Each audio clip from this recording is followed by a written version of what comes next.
Praise the lord. దేవునికి మహిమ కలుగును గాక. నజరేయుడగు యేసు క్రీస్తు నామములో మీ అందరికీ శుభములు, ఆశీర్వాదములు తెలియజేస్తున్నాను. దేవుని మహాకృపను బట్టి, దేవుడు వాక్యములో నాకు అనుగ్రహించిన ప్రత్యక్షతలను బట్టి మరొక మారు మీ మధ్య వాక్య పరిచర్య చేయటానికి ప్రభువు నన్ను నడిపించారు. అందును బట్టి ప్రభువుకి స్తోత్రాలు చెల్లిస్తున్నాను. ఈరోజు కూడా ఒక శ్రేష్టమైన వాక్య భాగాన్ని చదువుకొని ఆ శ్రేష్టమైన వాక్య భాగములో నుంచి అమూల్యమైన దేవుని వర్తమానాన్ని మనము తెలుసుకుందాము, నేర్చుకుందాము. మత్తయి సువార్త 2వ అధ్యాయము 1వ వచనము నుండి 5 వచనాల వరకు మొదట నేను చదువుతాను, మీరు శ్రద్ధగా గ్రహించండి. రాజైన హేరోదు దినముల యందు యోదయ దేశపు బెత్లెహేములో యేసు పుట్టిన పిమ్మట, ఇదిగో తూర్పు దేశపు జ్ఞానులు యెరూషలేమునకు వచ్చి, యూదుల రాజుగా పుట్టిన వాడెక్కడ ఉన్నాడు? తూర్పు దిక్కున మేము ఆయన నక్షత్రము చూచి ఆయనను పూజింపవచ్చితమని చెప్పిరి. హేరోదు రాజు ఈ సంగతి విన్నప్పుడు అతడును అతనితో కూడా యెరూషలేము వారందరూ కలువరపడిరి.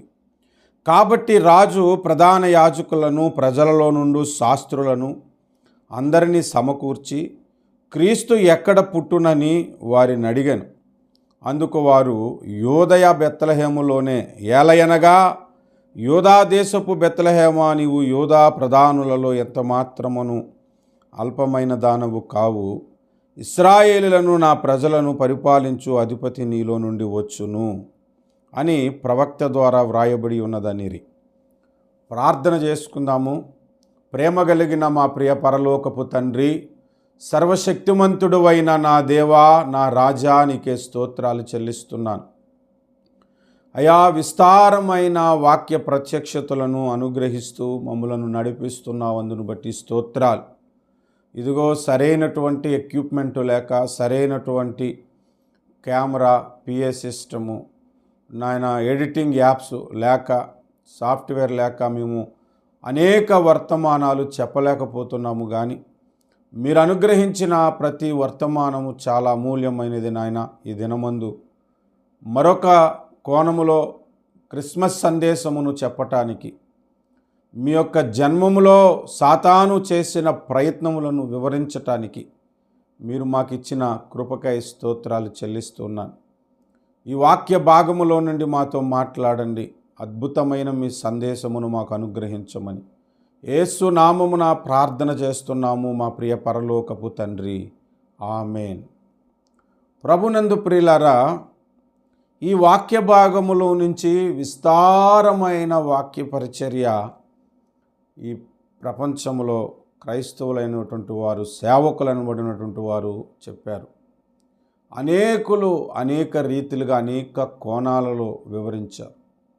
నేను కూడా ఈ వచనాల నుండి విస్తారమైన వాక్య పరిచర్య చేశాను.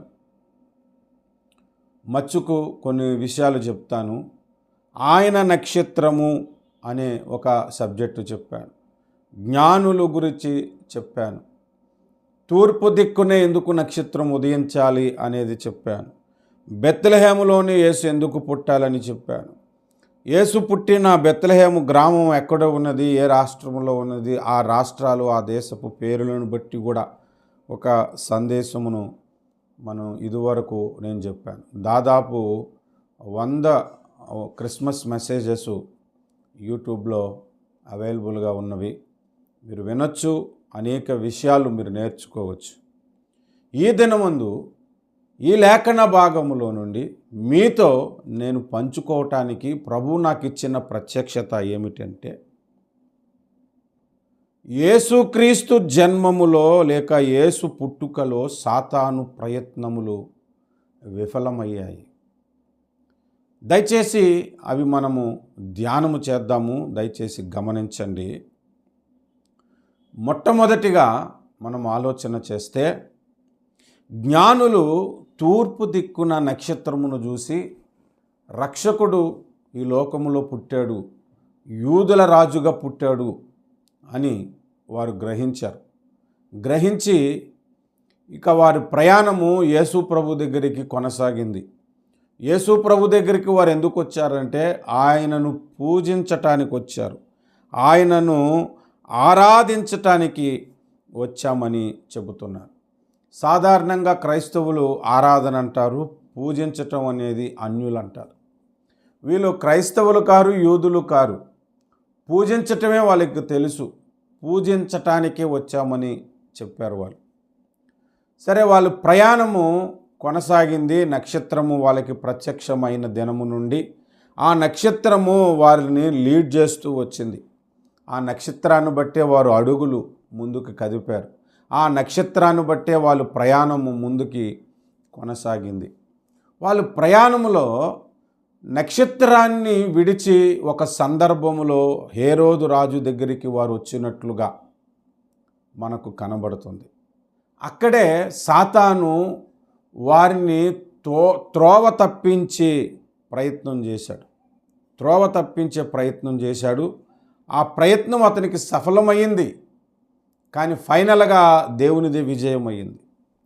ఎలాంటి ప్రయత్నం చేశాడనంటే, వారు తూర్పు దేశంలో తూర్పు దిక్కున ఆయన నక్షత్రాన్ని చూసి, తూర్పు దేశపు జ్ఞానులైనటువంటి వీరు ఆ నక్షత్రాన్ని పట్టుకొని వచ్చినప్పుడు కంటిన్యూగా ఆ నక్షత్రాన్ని ఎందుకు వారు వెంబడించలేదు? మధ్యలో నక్షత్రాన్ని వదిలి యెరూషలేములో ఉన్న రాజు, అప్పుడు పరిపాలకుడైనటువంటి హేరోదు రాజు దగ్గరికి వారు ఎందుకు వచ్చారు అనంటే, ఒక చిన్న ఉదాహరణగా మనం అక్కడ ఒకటి ధ్యానం చేయొచ్చు. ఏమిటంటే, నక్షత్రం అయితే వాళ్ళకు మరుగు కాలేదు, ఖచ్చితంగా నక్షత్రము వారికి త్రోవ చూపుతూనే ఉంది, కనుక నక్షత్రము మరుగు కానరదు.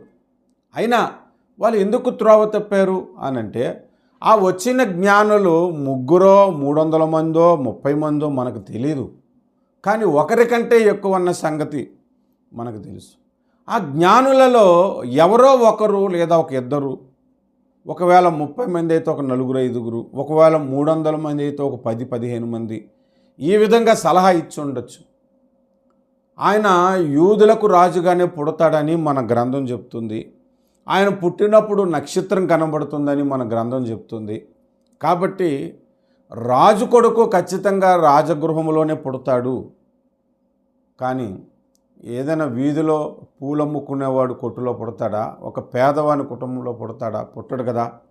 ఖచ్చితంగా రాజుగారి కుటుంబంలోనే పుడతాడు. ఈ దేశాన్ని ప్రస్తుతం పరిపాలిస్తున్న రాజు హేరోదు. కాబట్టి అక్కడే పుట్టి ఉండొచ్చు అని ఆలోచన వీరికి కలిగింది. ఆ ఆలోచన ఎవరు పుట్టించారు అనంటే, అక్కడున్న జ్ఞానులలో ఎవరికో ఒకరికే ఆలోచన వచ్చింది. ఆ ఆలోచన పుట్టించింది మాత్రము సాతానే. ఇది సాతాను చేసిన మొదటి ప్రయత్నం. అక్కడ ఆ ప్రయత్నములో జరిగిన విషయం ఏమిటనంటే, వారు నక్షత్రాన్ని విడిచి ఖచ్చితంగా రాజగృహంలోనే పుడతాడని యెరూషలేములో తిన్నగా వచ్చి రాజుగారి దగ్గరకు వచ్చేశారు. రాజైన హేరోదు దగ్గరకు వచ్చేశారు. వచ్చినప్పుడు అక్కడ పిల్లవాడు పుట్టిన అలికిడి కనబడటలేదు. ఒక చిన్న పిల్లవాడు ఉంటే, 1 సంవత్సరంలోపు పిల్లవాడు కానీ 2 సంవత్సరాలలోపు పిల్లవాడు కానీ ఉంటే ఆ ఇల్లు ఎంత అలికిడిగా ఉంటుందో, ఎంత కలగా ఉంటుందో, ఎంత అల్లరిగా ఉంటుందో అది వారికి కనబడలేదు. కాబట్టి వాళ్ళకి డౌట్ వచ్చి రాజుగారితో ఈ ప్రశ్న అడుగుతున్నారు. యూదుల రాజుగా పుట్టినవాడు ఎక్కడ ఉన్నాడు అని చెప్తున్నారు. తూర్పు దిక్కున మేము ఆయన నక్షత్రమును చూసి ఆయనను పూజింపవచ్చితిమి అని చెప్పారు. అంటే మొదటగా మనం ఇక్కడ గమనిస్తే, వారు సొంత ఆలోచనల చేత తప్పిపోయారు సరే, కానీ ఆ ఆలోచన పుట్టించింది దుష్టుడే. మీకు విషయం తెలుసండి, దుష్టుడు ఆలోచనలను పుట్టిస్తాడు. ఇస్కరియోతు యూదాలో చెడ్డ ఆలోచనను పుట్టించాడని మనకి యోహాను సువార్త 13వ అధ్యాయంలో కనబడుతుంది. అప్పటికే దుష్టుడు వాణిలో చెడ్డ ఆలోచన పుట్టించి ఉన్నాడని రాయబడి ఉంది. అలాగే దుష్టుడు చాలామందికి చెడ్డ ఆలోచనలను పుట్టించి జ్ఞానులైన వారిని ఎందరినో ఈ లోకములో యేసు దగ్గరికి రాకుండా తప్పించేశాడు. ఆనాడు జ్ఞానుల దగ్గర జరిగిన ఆ వాని ప్రయత్నము అప్పుడు విఫలమైందేమో కానీ ఇప్పుడు జ్ఞానులు అనబడిన వారి జీవితాలలో అనేకులలో వాడి ప్రయత్నాలు విఫలమవ్వలేదు, నెరవేరే చాలా వరకు. ఎంతోమంది సైంటిస్టులండి యేసుక్రీస్తు ప్రభువుని గూర్చి సువార్త విన్న యూజ్లెస్ అనుకొని వదిలేశారు. ఎంతోమంది జ్ఞానులు, తెలివైనటువంటి వారు, వివేచనపరులు, వారికున్న జ్ఞానము ఈనాడు ప్రభువుని ఆరాధిస్తున్న వారికి ఎందరికో లేదు. అట్లాంటి వారు ఎందరో యేసుక్రీస్తు ప్రభువుని అంగీకరించలేదు సువార్త వినబడిన తర్వాత కూడా. కారణం ఏమిటి అని అంటే దుష్టుడు వాడు ప్రయత్నించి వారిని తొలగించేశాడు. క్రీస్తుని చేరుకోకుండా, క్రీస్తుని ఆరాధించకుండా, క్రీస్తుని నిజదేవుడిగా అంగీకరించకుండా వాడు చేసిన ప్రతి ప్రయత్నము సఫలమయ్యి అనేకమైన జ్ఞానవంతులు తొలగిపోయారు. బైబిల్లో ఒక మాటను నేను మీకు జ్ఞాపకమును చేస్తున్నాను, దయచేసి చూడండి. కొరింథీయులకు రాసిన మొదటి పత్రిక మొదటి అధ్యాయము 18వ వచనము. సిలువను గూర్చిన వార్త నశించుచున్న వారికి వెర్రితనము గాని రక్షించబడుచున్న మనకు దేవుని శక్తి. ఇందు విషయమై జ్ఞానుల జ్ఞానమును నాశనము చేతును, వివేకుల వివేకమును శూన్యపరుతును అని వ్రాయబడి ఉన్నది. జ్ఞాని ఏమాయను, శాస్త్రి ఏమాయను, ఈ లోకపు తర్కవాది ఏమాయను, ఈ లోక జ్ఞానము దేవుడు వెర్రితనముగా చేసి ఉన్నాడు కదా. దేవుని జ్ఞానానుసారంగా లోకము తన జ్ఞానము చేత దేవునిని ఎరుగకుండినందున సువార్త ప్రకటనయను వెర్రితనము చేత నమ్మువారిని రక్షించుటకు దేవుని దయాపూర్వక సంకల్పమాయను. ఈ మాటలు మనం గమనిస్తే జ్ఞానులకు అర్థము కాని సువార్త మనకు ఎలా అర్థమయ్యింది? అటువంటి మనస్సు దేవుడు మనకి ఇచ్చాడు. అదే మొదటి కొరింథీ పత్రిక మొదటి అధ్యాయంలో 29వ వచనములో మనం చూస్తే, ఏ శరీరియు దేవుని ఎదుట అతిశయింపకుండునట్లు జ్ఞానులను సిగ్గుపరచుటకు లోకములో నుండి వెర్రివారిని దేవుడు ఏర్పరచుకొని ఉన్నాడు అని రాయబడుతుంది. ఎంతోమంది జ్ఞానులకు ఈనాడు సువార్త అంగీకరించలేదండి, గ్రహించలేదు. ఎంత తెలివైన వారు ఉన్నారు, లోకాన్ని పరిపాలించగలిగిన జ్ఞానం ఉంది, లోకములోని చరిత్రను తిరగరాయగలిగినటువంటి తెలివితేటలు వారికి ఉన్నాయి, అంత వివేకము ఉన్నది వారికి.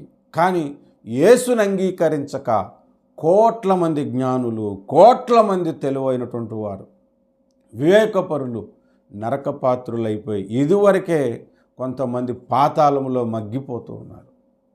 ఇంకా జ్ఞానులైన వారు ఈ భూమి మీద ఉన్నారు. వారిలో కూడా చాలామందిలో సాతాను ఈ ప్రయత్నం చేస్తూనే ఉన్నాడు యేసుని చేరకుండగా. సువార్త అనేది వారికి వెర్రితనములాగా కనబడుతుంది. అయితే అందరి జ్ఞానులు అటువంటి వారు కాదు. కొంతమంది జ్ఞానులు మనకి ఎంత జ్ఞానం ఉన్నా, ఎంత తెలివి ఉన్నా దేవుడు అనేవాడు ఉన్నాడు, ఆ దేవుడు ఎవరో మనం తెలుసుకుందాము అనే ప్రయత్నంలో ఉంటారు. అలాంటి ప్రయత్నము చేత ఫలించబడినటువంటి వారే ఈ జ్ఞానులు. సాతాను వీరిని త్రోవ తప్పించటానికి ప్రయత్నించిన సాతాను యొక్క ప్రయత్నం ఇక్కడ విఫలమైపోయింది. దేవుని సన్నిధికి వారు రాగలిగారు. మొదట త్రప్పించాడు, కానీ దేవుడు వారి పట్ల కృప చూపించి మరలా అక్కడి నుండి నక్షత్రాన్నే వెతుక్కొని వెళ్ళినప్పుడు ఆ నక్షత్రము యేసు ఉన్న చోట నిలిచి ఉండట చూచి అత్యానందభరితులై వారు సంతోషించారని మత్తయి సువార్త 2:10 మనకి కనబడుతుంది. వారు ఆ నక్షత్రమును చూచి అత్యానందభరితులై ఇంటిలోనికి వచ్చి అని కనబడుతుంది. కనుక జ్ఞానులైన వారి అందరినో యేసు ప్రభువు దగ్గరికి రాకుండా తప్పించేస్తున్నాడు. క్రిస్మస్ సీజన్లో ఆ లోకంలో ఎక్కడైనా క్రిస్మస్ జరిగినప్పుడు మీరు గమనించి ఉంటారు, ఆ ఊరిలో ఒక పెద్దని, ఒక తెలివైన వాడిని, ఒక రాజకీయ నాయకుడిని, లేదా ఒక జిల్లా కలెక్టర్నో, బాగా చదువుకున్న వ్యక్తినో, ఒక ఐపీఎస్ ఆఫీసర్నో తీసుకొస్తారు. నేను చాలా సభలకు వెళ్ళాను. ఒక సభలో కమిషనర్ గారిని తెచ్చారు, ఒక సభలో ఒక మంచి లాయర్ని తెచ్చారు, ఒక మంచి ఇంజనీర్ని తెచ్చారు, కలెక్టర్ గారిని తెచ్చిన సభలకు కూడా నేను వెళ్ళాను. వారు ఆ సభల్లోకి వచ్చిన తర్వాత యేసు ప్రభువును గురించి వారికి ఎంత చెప్పండి, ఆయన జన్మమును గురించి. ఆ జస్ట్ సభకు వచ్చాము, మనకు పేరు ప్రత్యేకతలు ఉన్నాయి కాబట్టి వచ్చాము, మనల్ని పిలిచారు అనుకుంటారే తప్ప ఆ సువార్త వాళ్ళు అంగీకరించలేకపోతున్నారు. కారణం ఏమిటి అని అంటే, సాతాను యేసుని ఆరాధించకుండా వాళ్ళు హృదయములలో త్రిప్పేస్తున్నాడన్నమాట. యేసు వైపుకు రాకుండా వాళ్ళ హృదయాలకు సాతాను బ్లాక్ చేస్తున్నాడని మనము గ్రహించాలి. ఇది మొట్టమొదటి విషయం. వివరించుకుంటే చాలా వివరించుకోవచ్చు, అయినా నా ప్రతి ప్రసంగం కూడా పాయింట్ టు పాయింట్ సింపుల్గా చెప్పాలనే నేను ప్రయత్నిస్తాను. రెండో విషయం చూస్తే మత్తయి సువార్త 2వ అధ్యాయం 3వ వచనములో, హేరోదు రాజు ఈ సంగతి విన్నప్పుడు అతడును అతనితో కూడా యెరూషలేము వారందరూ కలువరపడిరి. హేరోదు కలువరపడ్డాడట. ఎందుకు అంత బాధపడిపోతున్నాడో, ఎందుకంత కలవరమో, ఎందుకంత చింత యేసు ప్రభు పుడితే? ఎందుకంటే ఆయన యూదులకు రాజు అని ఇన్ఫర్మేషన్ ఇచ్చారు ఈ జ్ఞానులు. యూదులకు రాజు అని అంటే అప్పటికి యూదులను పరిపాలిస్తున్న వ్యక్తి ఆ హేరోదు. ఆ వ్యక్తి అయ్యో నేను కాకుండా మళ్ళీ వేరొక రాజా అనే కలవరము అసలు రానవసరం లేదు. ఎందుకు అనంటే అప్పటికే చరిత్ర ప్రకారం, కొంతమంది బైబిల్ పండితులు ఇచ్చిన సమాచారం ప్రకారం అప్పటికే హేరోదు చాలా వయసు పడినటువంటి వాడు, వృద్ధాప్యమునకు దగ్గరగా ఉన్నటువంటి వ్యక్తి హేరోదు. ఇంకెంతకాలం బ్రతుకుతాడు? ఒకవేళ యూదులకు రాజుగా యేసు ప్రభు ఈ లోకంలో పుట్టినప్పటికీ కూడా అతడు పెరిగి పెద్దవాడు అవ్వాలన్నా కనీసం 20 సంవత్సరాలు పడుతుందిగా. అప్పుడు కదా రాజు అవ్వాలి. ఎలా రాజు అయిపోతాడు? ఈలోపు నా ప్రాణమే పోతుందని ఎందుకు ఆలోచించడు? ఆలోచన చేయండి. ఉదాహరణకు మన రాష్ట్ర ముఖ్యమంత్రి గారు చంద్రబాబు నాయుడు గారికి 80 ఏళ్ళు పైబడి ఉన్నారట.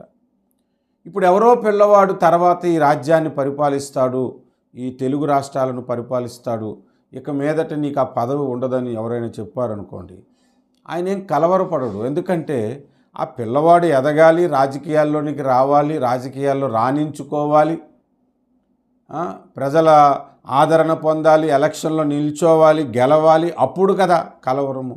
ఇప్పుడెందుకు కలవరపడతాడు ఆయన? ఈలోపు నా వయసు అంతా అయిపోతుంది, ఇక నేను ప్రాణాలతో కూడా ఉండను అన్న సంగతి ఆయనకు తెలుసు. దానికి కలవరం ఎందుకు? మరి హేరోదు రాజు కలవరపడుతున్నాడంటే అది సాతాను కార్యము కాకపోతే ఇంకేమై ఉండాలి? ఎలాంటి కలవరము అనంటే ఇక్కడ 2 విధాలుగా ఆలోచించవచ్చు. నా తర్వాత నా హేరోదీయుల వంశంలోని పుట్టినటువంటి వారే మరలా ఈ యూదులను పరిపాలించాలి తప్ప వేరే వాళ్ళు పరిపాలించకూడదు అనే కలవరమన్నా ఉండాలి. లేదంటే ఆ కలవరమునకు కారణము సాతానే ఖచ్చితంగా అయి ఉండాలి.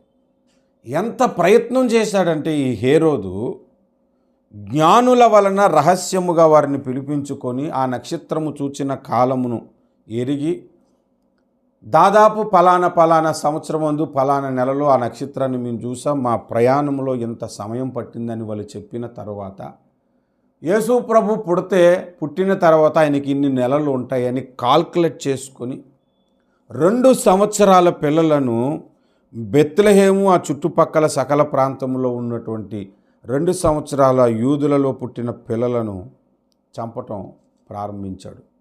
చంపాడు కూడా. అయితే యేసు ప్రభుని దేవదూత ద్వారా తప్పించటం అనేది జరిగింది, మనందరికీ తెలిసిన విషయమే. అంటే అంత దుర్మార్గపు పని హేరోదు చేశాడా, లేకపోతే హేరోదులో ఉన్న సాతాను చేశాడా అన్నది మనం ఆలోచన చేయాలి. సాతానే హేరోదులో ప్రవేశించి చేశాడు. అసలు ఈ సాతానుకున్న ఒక లక్షణం ఏంటంటే అండి, వాడు ఏ పని చేయాలన్నా వాడు ముఖం చూపించడు.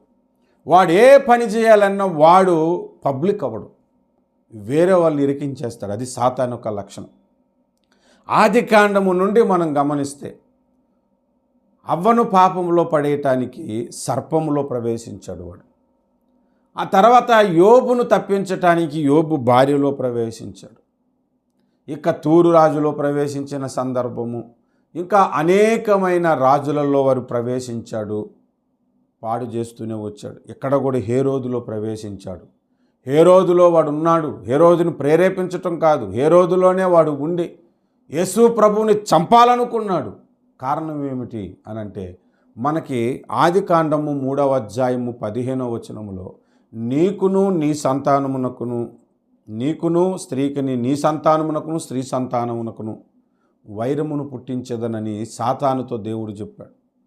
అందుకనే వాడు ఖచ్చితముగా యేసు ప్రభువుని చంపటానికి ప్రయత్నించే ప్రయత్నములో హేరోదులో ప్రవేశించుంటాడు. వాడు అక్కడ కూడా ప్రయత్నం చేశాడండి. ఎంత ప్రయత్నం చేశాడో చూడండి, ఎన్ని మాయమాటలు చెప్పాడో చూడండి. జ్ఞానులను పిలిపించి జ్ఞానులను మోసం చేశాడు. మీరు ఆ రక్షకుడిని కనుగొని మరలా వచ్చి నాకు చెప్పండి, నేను వచ్చి ఆయనను ఆరాధిస్తానని చెప్తూ ఉన్నాడు. మత్తయి సువార్త 2వ అధ్యాయము 7వ వచనము. హేరోదు ఆ జ్ఞానులను రహస్యముగా పిలిపించి, నోటీస్ చేయండి, రహస్యముగా పిలిపించాడు. ఆ నక్షత్రము కనబడిన కాలము వారి చేత పరిష్కారముగా తెలుసుకొని, మీరు వెళ్ళి ఆ శిశువు విషయమే జాగ్రత్తగా విచారించి తెలుసుకొనగానే నేనును వచ్చి ఆయనను పూజించున్నట్లు నాకు వర్తమానము తెండని చెప్పి వారిని బెత్లెహేమునకు పంపెను అని చెప్తున్నాడు. చూడండి, మాయమాటలు చెప్పాడా లేదా? తర్వాత జ్ఞానులు అతన్ని అపహసించిరని వేరొక మార్గమును దేవదూత చేత వారు వెళ్ళిపోవడం సంగతి తెలుసుకొని అక్కడ ఉన్నటువంటి 2 సంవత్సరాల పిల్లలను, ఆ చుట్టుపక్కల ప్రాంతంలో ఉన్న పిల్లలను చంపేసినట్టు మనం చూస్తున్నాం. అంటే సాతాను వీడిలో చేసిన ప్రయత్నం చూడండి. ఇప్పుడు కూడా, ఈ రోజుల్లో కూడా యేసుక్రీస్తు సువార్తకు అడ్డంగా ఉన్నటువంటి హేరోదులు ఉన్నారు. ఎవరో తెలుసా? మతోన్మాదులు. ఎక్కడ సువార్త ప్రకటింపబడితే అందరూ క్రైస్తవులైపోయి ఈ హిందూ దేశము క్రిస్టియన్ దేశం అయిపోతుందేమో అని భయం. ఆల్రెడీ కొన్ని రాష్ట్రాలు క్రైస్తవ రాష్ట్రాలుగా మారిపోయాయి, మన రాష్ట్రము కూడా మారిపోతుందేమో అన్న భయం. ఆ భయముతో సువార్త అందింపబడకుండా కొన్ని ఊర్లకు బోర్డులు పెడుతున్నారు, సువార్త ప్రకటించకూడదని, సువార్త ప్రకటించే హక్కు మీకు లేదని, సువార్త ప్రకటించే వారి మీద దాడులు చేయటము చేస్తున్నారు. ఆనాడు హేరోదులో ప్రవేశించిన దుష్టుడు, వాని దురాత్మలు ఈనాడు మతోన్మాదులలో కూడా పనిచేస్తూ ఉన్నాయి సువార్తను ఆటంకపరచటానికి. కానీ దేవుడు సమర్థుడండి. ఎవరికి సువార్త ప్రకటించాలో, ఎలా ప్రకటింపబడాలో ఎరిగి దేవుడు ఆ కార్యాన్ని జరిగిస్తాడు. ఏ మతోన్మాది కూడా సువార్తను ఆపలేడు. ఆపటం వల్ల పడదు. హేరోదు వల్ల జరగలేదు, మీ వలన కూడా జరగదది, అంతే. ఎందుకంటే సువార్త అనే ద్వారమును దేవుడు తెరిచాడు. ఆయన తెరిచిన ద్వారము ఎవరు కూడా మూయలేరు, ఎవరు కూడా ఆయన మూసిన తర్వాత దానిని తెరవలేరు కూడా. కనుక మనం గమనించాలి, ఈనాడు మతోన్మాదులు ఎంతోమంది రాజకీయ నాయకులు, ఎంతోమంది సువార్తను ఆపటానికి, రాజకీయ పరముగా కూడా ఆపటానికి ప్రయత్నం చేస్తున్నారు. వాడు ప్రయత్నములన్నీ విఫలమవుతాయి. కనుక మీరు గమనించండి, హేరోదులో సాతాను ప్రవేశించి యేసు ప్రభువుని చంపటానికి ప్రయత్నం చేశాడు. రక్షకుడి లోకానికి పరిచయం కాకుండా ఉండటానికి ప్రయత్నం చేశాడు. అసలు సువార్తనే ఆపటం కష్టమైతే ఆ సువార్తకి పునాది అయినటువంటి యేసు ప్రభు జన్మమును ఆపటము ఎంత అవివేకము. సూర్యుడికి మన అరచేయి అడ్డుపెట్టి సూర్యకాంతి భూమి మీద పడకుండా మనం ఆపగలమా? అది ఎంత కష్టమో సువార్తను ఆపటం కూడా అంతే కష్టము.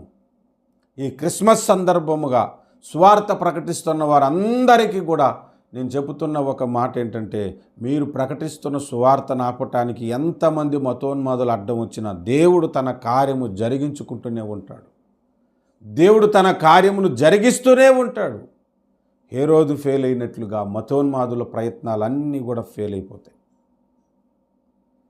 మూడవది మనం గమనిస్తే, మొట్టమొదటిగా జ్ఞానులు అని చెప్పుకున్నాం. అంటే అన్యజనుల్లో తెలివైనటువంటి వారికి సువార్త అందింపబడినా కూడా ఈనాడు గ్రహించలేని స్థితిలోనికి వెళ్ళిపోయారు. కాబట్టి కారణం సాతాను వారికి అంధకారం కలుగజేశాడు. రెండవది గొప్ప వాళ్ళు, రాజకీయ నాయకులు, మతోన్మాదులు ఎంతోమంది యేసు ప్రభు సువార్తను ఆటంకపరచడానికి హేరోదులాగా ప్రయత్నం చేస్తున్నారు. ఆనాడు హేరోదులో సాతాను ప్రవేశించినట్లుగా ఈనాడు కొందరు రాజకీయ నాయకుల్లో, కొంతమంది మతోన్మాదులలో కూడా దుష్టుడు పనిచేస్తూ ఉన్నాడు, అయినా సువార్తను ఆపలేరు.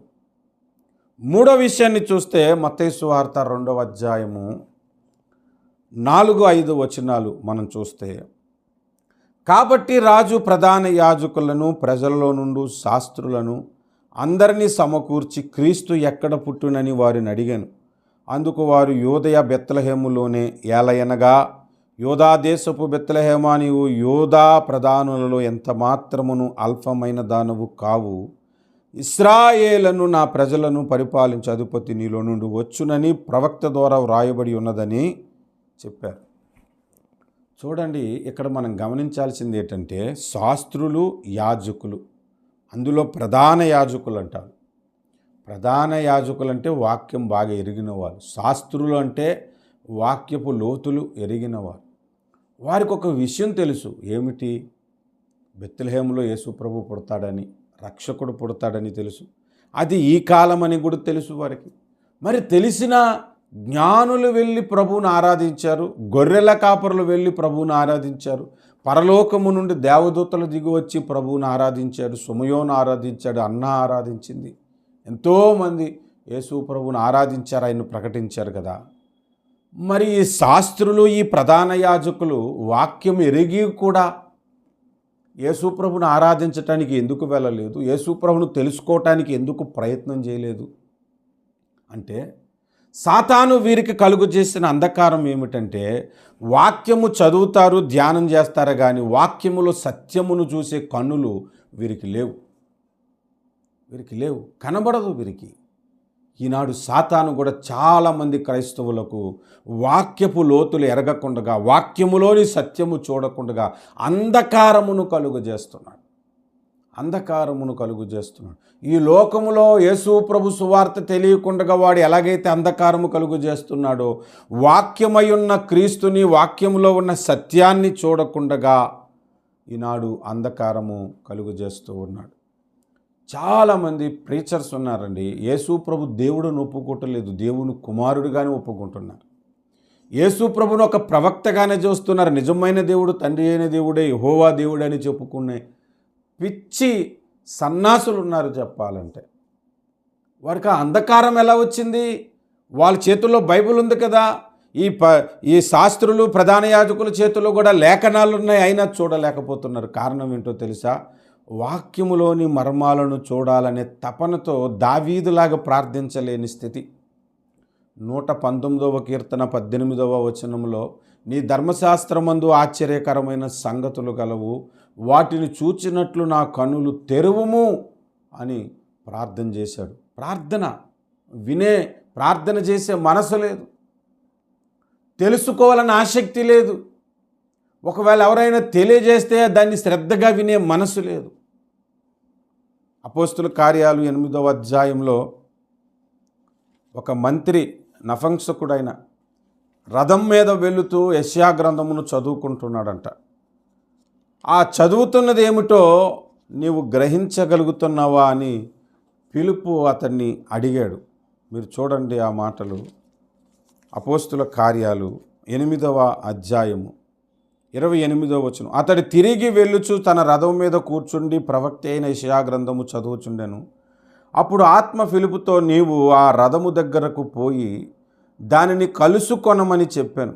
ఫిలిపు దగ్గరకు పరిగెత్తుకొని పోయి అతడు ప్రవక్త అయిన యెషయా గ్రంథము చదువుచుండగా విని, నీవు చదువునది గ్రహించుచున్నావా అని అడుగగా, చూడండి, అతడు యెషయా గ్రంథమును చదువుచుండగా విని, అంటే అతడు బయటికి చదువుతున్నాడు, అది అతడు విన్నాడు. విని, చదువుతున్నది నీవు గ్రహిస్తున్నావా అని అడిగాడు. అతడు, ఎవడైనను నాకు త్రోవ చూపకుంటే ఎలాగూ గ్రహింపగలనని చెప్పి, అంటే అతడు చదువుతున్నాడు కానీ అర్థం కావట్లేదు. అర్థం కాలేని విషయం చెప్పగలిగిన సామర్థ్యం పరిశుద్ధాత్మ చేత నింపబడిన ఫిలిపుకుంది.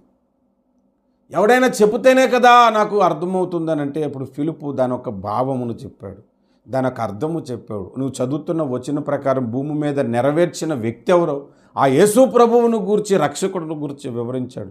ఆ త్రోవలోనే అతడు బాప్తిస్మం పొందాడు. ఈనాడు ఎందుకు మనం గ్రహించలేకపోతున్నామంటే, ఆత్మపూర్ణులైన వారి ప్రసంగాలు మనం వినం. వారు మాట్లాడితే సత్యం బయటకు వస్తుంది. కానీ కొంతమంది కల్పనా బోధనలు చేసినటువంటి వారు ఉన్నారు, టెక్నికల్గా బోధించేవారు ఉన్నారు, లాజికల్తో బోధించే వాళ్ళు ఉన్నారు. వాళ్ళ సెన్స్ వాళ్ళకి స్విచ్ ఆఫ్ అయిపోయింది కాబట్టి వారు గ్రహించటలేదు, వారు గుడ్డివారు, అనేకులను త్రోవ తప్పిస్తూ ఉన్నారు.